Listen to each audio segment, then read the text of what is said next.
नमस्कार दोस्तों, स्वागत है आपका मेरे यूट्यूब चैनल पर। आज मैं आपको एक ऐसी चीज़ के बारे में बताने वाला हूँ, जिसके बारे में 90% लोग आधी-अधूरी जानकारी रखते हैं। लोग सोचते हैं सब्सिडी मतलब फ्री पैसा। कुछ लोग सोचते हैं गवर्नमेंट का फ़ायदा उठाओ और कुछ लोग डरते हैं कहीं पैसे वापस ना माँग लिए जाए। लेकिन सच क्या है? सब्सिडी होती क्या है? कैसे मिलती है? कौन ले सकता है? किसको नहीं मिलती है? सरकार पैसे वापिस कब लेती है? आज इस वीडियो में हम सब्सिडी को पूरी तरह समझेंगे, बेसिक से लेकर लीगल लेवल तक। और अगर आप किसान हैं, स्टूडेंट हैं, बिज़नेस शुरू करना चाहते हैं या होम लोन लेने का सोच रहे हैं, तो ये वीडियो आपके लिए बहुत इम्पोर्टेंट है, तो एंड तक बने रहिए। चलिए शुरू करते हैं। सब्सिडी का मतलब क्या होता है? सब्सिडी है क्या? सब्सिडी मतलब गवर्नमेंट फाइनेंशियल सपोर्ट है, लेकिन इसे सिंपल लैंग्वेज में समझते हैं। सरकार चाहती है कि किसान खेती करे, लोग घर बनाएँ, छोटे बिज़नेस जो है ग्रो करे, स्टूडेंट्स पढ़ाई कर सकें। इसीलिए गवर्नमेंट कुछ खर्च खुद उठाती है। एग्ज़ाम्पल, अगर कोई मशीन 1 लाख की है और सरकार 40% सब्सिडी देती है, आपने सुना होगा 1 लाख रुपए की मशीन के ऊपर 40% की सब्सिडी है, तो अब आपको कितने देने हैं? 60,000 रुपए और 40,000 सरकार देंगी। लेकिन कुछ चीज़ें ध्यान रखनी होती है, सब्सिडी डोनेशन नहीं है, ये इकोनॉमिक प्लानिंग का हिस्सा है। गवर्नमेंट सब्सिडी इसलिए देती है ताकि एम्प्लॉयमेंट बढ़े, प्रोडक्शन बढ़े, इकोनॉमी मजबूत हो। अब बात करते हैं सब्सिडी कितने प्रकार की होती है। सब्सिडी के भी अलग-अलग टाइप्स होते हैं। एग्रीकल्चर सब्सिडी यानी अगर आप फार्मर हो, फार्मिंग करते हो, बागवानी करते हो, तो आपको जो खाद होती है, सीड्स, फर्टिलाइज़र्स, इरिगेशन के लिए या कोई मशीन लेनी होती है स्प्रे वगैरह के लिए, सारी चीज़ें आपको सब्सिडी पर मिल सकती है। एजुकेशन सब्सिडी होती है, स्कॉलरशिप्स मिलती हैं, ठीक है? फ़ी रिइंबर्समेंट होती है। फिर आती है बिज़नेस एमएसएमई सब्सिडी में अगर कोई महँगी मशीनरी आपको खरीदनी है या स्टार्टअप कैपिटल सपोर्ट भी मिलता है आपको। नहीं, आप अगर बिज़नेस शुरू करना चाहते हो और बिज़नेस में आपका जो भी इन्वेस्टमेंट होता है फर्स्ट टाइम, उसमें भी आपको सपोर्ट मिलती है सरकार की तरफ से। फिर आती है housing subsidy, home loan interest subsidy, home loan पर मिलती है, इंटरेस्ट पे सब्सिडी मिलती है। एलपीजी सब्सिडी यानी सिलेंडर अमाउंट जो है बैंक में वापस आता है। अब 2 इम्पोर्टेंट कैटेगरीज़ होती है इसमें भी, ठीक है? एक डायरेक्ट सब्सिडी होती है, एक इनडायरेक्ट होती है। डायरेक्ट होती है सिंपल शब्दों में अगर आप समझो, पैसा सीधे बैंक अकाउंट में आता है, डीबीटी जिसको कहते हैं।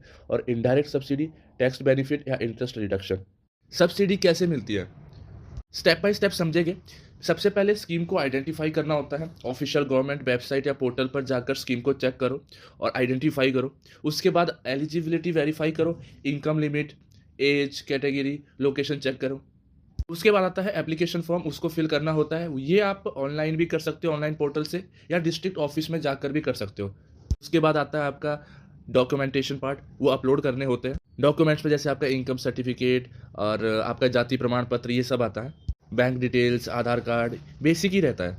फिर उसके बाद फिजिकल वेरिफिकेशन होता है, ठीक है? ये डिपेंड करता है, अगर रिक्वायर्ड है, ऑफिसर्स होते हैं वो इंस्पेक्ट करते हैं। स्पेशली जो बिजनेस या एग्रीकल्चर सब्सिडी में, वहाँ पर जो है इंस्पेक्शन होने के चांसेस ज़्यादा रहते हैं। इंस्पेक्शन होने के बाद फिर क्या होता है कि इसमें अप्रूवल का प्रोसेस होता है, आपके डॉक्यूमेंट्स वेरीफाई होते हैं। डॉक्यूमेंट्स वेरीफाई होने के बाद अप्रूवल आता है। फिर उसके बाद अमाउंट जो है आपके बैंक में ट्रांसफ़र होता है, ठीक है? सब्सिडी अमाउंट जो होता है आपके बैंक अकाउंट में क्रेडिट होती है। एक इम्पोर्टेंट नोट है, कभी भी जो आप एजेंट के थ्रू या मिडल मैन जिसको कहते हैं, ठीक है? बिचौलिया जिसको हिंदी में कहते हैं, उनके थ्रू आप कभी अप्लाई मत करो, वो आपसे अननेसेसरी फ़ीस ले लेते हैं। तो आप उनको जितना अवॉइड हो सकता है, उनको अवॉइड कीजिए। क्योंकि ये रॉकेट साइंस नहीं है, कोई बहुत मुश्किल काम नहीं है, आप इजीली खुद कर सकते हो, घर बैठे कर सकते हो। नहीं तो डिस्ट्रिक्ट ऑफिस में जाके सब कुछ एक ही दिन में आप करवा सकते हो और 6 से 7 दिन बाद अप्रूवल भी आ जाएगा। या अगर आपका रिजेक्शन आता है तो वो भी आपको कॉल आ जाती है, पता लग जाता है कि किस वजह से रिजेक्शन आया हुआ है। तो जितने भी एजेंट होते हैं, मिडल मैन होते हैं, ये आपसे फालतू की फीस लेते हैं। तो अगर आप भी चाहते हो कि आप खुद करो, अपने पैसे भी बचेंगे आपके, आपको जानकारी भी मिलेगी, नॉलेज भी गेन होगी, तो आपके लिए यही बेटर है कि आप खुद करवाएं।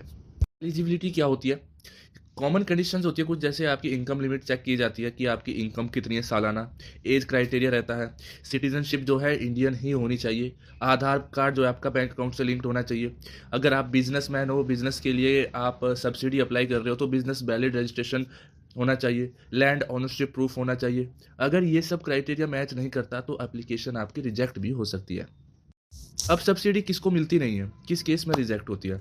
सपोज आपने फेक डॉक्यूमेंट्स दे दिए है, या फिर आपकी जो सालाना इनकम है वो ज़्यादा है। और बिजनेस केस की बात करें तो अगर आईटीआर क्लियर नहीं है, आईटीआर मतलब इनकम टैक्स क्लियर नहीं है, इनकम टैक्स रिटर्न, ओके, पहले सब्सिडी मिसयूज की, ब्लैक लिस्ट में नाम है। अगर आपने पहले कभी सब्सिडी ली, आपने उसका मिसयूज़ किया, तो गवर्नमेंट आपको ब्लैक लिस्ट में डाल देती है। ठीक है, फ्यूचर में जब दोबारा कभी अप्लाई करते हो तो आप ब्लैक लिस्टेड होते हो, तो तब भी आप रिजेक्ट ही होते हो। सरकार हमेशा बैकग्राउंड वेरिफिकेशन करती है। डेटा आधार और पैन कार्ड से लिंक होता है। ठीक है, आपका जितना भी डेटा होता है, आपने पहले कब अप्लाई किया है, कब सब्सिडी ली है, कितनी सब्सिडी मिली है, सारा आपका, जैसे ही आप अपना आधार नंबर या पैन कार्ड अपलोड करोगे या दोगे, उनको अपने आप सारा डेटा निकल जाएगा, क्योंकि सारा जो डेटा है हमारे आधार कार्ड और पैन कार्ड से ही लिंक्ड है। अब बात करते हैं डॉक्यूमेंट्स कौन कौन से रिक्वायर्ड होते हैं। बेसिक है Aadhaar card, PAN card, bank passbook जो आपकी आधार कार्ड से लिंक्ड हो, और income certificate, caste certificate, business registration. ठीक है, प्रोजेक्ट रिपोर्ट चाहिए होती है अगर बिजनेस सब्सिडी के लिए अप्लाई कर रहे हो। ये सारे डॉक्यूमेंट्स जो भी है ज़्यादा मुश्किल बनाने नहीं होते, आप तहसील ऑफिस में बनवा सकते हो, सीएससी सेंटर होते हैं, ऑनलाइन भी बना सकते हो गवर्नमेंट पोर्टल से। ठीक है, तो ये थे डॉक्यूमेंट्स जो आपको रिक्वायर्ड होते हैं। अब बात करते हैं जो कि लोग अक्सर दिमाग में रहता है, पूछते हैं कि यार ये सरकार पैसे कब वसूलती है, कैसे वसूलती है। देखो, गवर्नमेंट जो है सब्सिडी वापस ले सकती है, इसमें कोई भी संदेह नहीं है, एकदम क्लियर है। ठीक है, आपको जो एग्रीमेंट होता है, हम आगे बात करेंगे एग्रीमेंट में क्या होता है, कैसे बनता है। अब मान लो आपने मशीन खरीदी ही नहीं, सब्सिडी के पैसे ले लिए, आपने प्रोजेक्ट का जो अपना प्रोजेक्ट आपने चलाया था वो 1-2 साल में बंद कर दिया, या गलत इन्फॉर्मेशन दे दी, आपकी जब इंस्पेक्शन हुई उसमें आपका फ्रॉड पकड़ा गया, तो पैसे आपसे वसूले जाएंगे इन केसेस में। ठीक है, आपको लीगल नोटिस आता है, या फिर आपको जो है कोर्ट केस भी हो सकता है, आपसे जो रिकवरी होगी विद इंटरेस्ट होती है, आपसे ब्याज भी वसूली जाती है। ठीक है, इसलिए सब्सिडी को सीरियस रिस्पॉन्सिबिलिटी की तरह ही ले। एग्रीमेंट साइन होता है कि नहीं होता है। ठीक है, देखो एग्रीमेंट बनता है, जैसे आपका बिजनेस और कैपिटल सब्सिडी स्कीम्स में एग्रीमेंट साइन होता ही होता है। एग्रीमेंट में क्लियरली मेंशन होता है कि पैसे किस काम में लगेंगे, मिनिमम कितने साल का बिजनेस चलना चाहिए, गवर्नमेंट इंस्पेक्शन का अधिकार, रूल्स ब्रेक पर रिकवरी। इस एग्रीमेंट को पढ़े बिना साइन कभी मत करें। हमेशा जब भी आप कोई भी एग्रीमेंट आपको सामने कोई रखता है जी इस साइन कर दो इस एग्रीमेंट पर, तो पहले उसे पढ़ ले। अब मान लो एक एग्जांपल हम स्टडी करते हैं। ठीक है, एक रमेश है कोई, उसने 5 लाख की मशीन खरीदी और सरकार ने 30% सब्सिडी दी, यानी अगर 5 लाख का आप 30% निकालोगे तो 1.5 लाख यानी 1.5 लाख। कंडीशन थी कि 3 साल में जो है बिजनेस आपको चलाना होगा, 3 साल से पहले आपको बिजनेस बंद नहीं करना है। ये सारी चीज़ें जो है एग्रीमेंट में मेंशन है कि भाई आपका जो पैसा है 3 साल से पहले वापस लिया जा सकता है सब्सिडी का, अगर आपका बिजनेस नहीं चला तो। ठीक है, अब रमेश जी का जो है बिजनेस किसी कारणवश जो है 1 साल में बंद हो गया, फिर इंस्पेक्शन हुआ और गवर्नमेंट ने सब्सिडी वापस ले ली विद इंटरेस्ट। ठीक है, सब्सिडी एक जिम्मेवारी भी है, सिर्फ ये नहीं है कि एक पैसे ले लिए, इन्वेस्ट कर लिए, अब उसका जो भी आउटपुट है, जो भी आपने यूज़ करा, कहाँ डाले, कोई हिसाब किताब किसी को नहीं देना है। वैसे हिसाब किताब तो नहीं देना होता है, बट एग्रीमेंट के तहत आपको पैसे वहीं लगाने होते हैं जिस चीज़ के लिए आपने लिए होते हैं, और एक जो उन्होंने अपना क्राइटेरिया रखा होता है कि भाई इतनी साल आपको बिजनेस चलाना है, इतने साल आप अगर नहीं चलाओगे तो हम वापस ले लेंगे, या आपने मशीन खरीदी ही नहीं, तो आपको ये सारी चीज़ें भी रखनी पड़ती है दिमाग में। तो एक ये जिम्मेवारी की तरह ही है, रिस्पॉन्सिबिलिटी ही है सब्सिडी।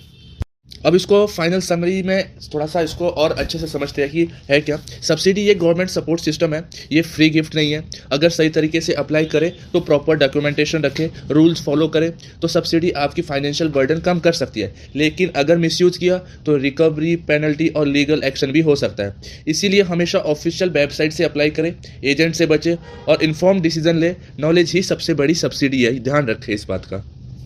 तो ये थी आज की वीडियो, और अगर आपको वीडियो इन्फॉर्मेटिव लगी हो तो वीडियो को लाइक ज़रूर करें और चैनल को सब्सक्राइब करना ना भूलें।